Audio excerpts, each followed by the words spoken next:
officials accuse Ukraine of preparing a, quote, dirty bomb, a mix of conventional weapons with radiation. This is in a call with Western officials. Ukraine has come out and denied that, and Western officials have cautioned against the allegations. We heard from Ukraine's foreign minister saying, quote, "We neither have any dirty bombs nor plan to acquire any. Secondly, Russians often accuse others of what they plan themselves." We heard from British Defense Minister Ben Wallace, who cautioned and denied the allegations, saying they should not be used as a pretext for greater escalation. We know that in the last few weeks there has been a ramping up of attacks against civilian infrastructure in Ukraine.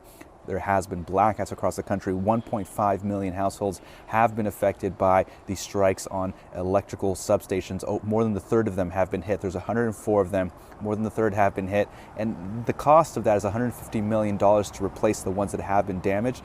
But the bigger issue is how to defend them. Ukraine's patchwork of anti-air defense, which is a mix of post-Soviet, and some Western supplied anti-air defense, again, a handful, are able to protect some parts of, for example, Kyiv, the capital, some parts of units on the battlefield, but they can't protect all of them at the moment. And some of it comes down to a man holding a Stinger missile trying to shoot down a missile, or in some cases, police officers with their own rifles trying to shoot down drones. And this has caused, some of these drones and missiles to get through, hit substations, and they have wreaked havoc on the life here in the capital, Kyiv, and across the country. I can tell you that even in stores, for example, lights are turned off in stores. If you try to buy a phone, the phone may be turned, laptops are turned off. They're trying to conserve electricity in any way they can. We also know that there's been strikes in Mykolaiv, damaging apartment buildings there, though nobody was injured because a similar strike occurred months prior and people had evacuated from that area already.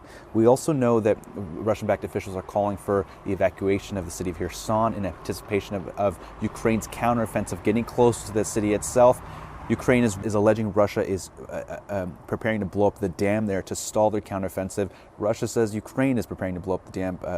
We have seen both countries trade accusations in a similar fashion to the Zaporizhzhia nuclear power plant. And in the east, in Bakhmut, Russian forces continue pushing in that direction. One of the two areas where they are pushing, though, they haven't been able to gain the city itself. And this comes as Russian forces continue withdrawing across the Donbass after surrendering the town of Liman.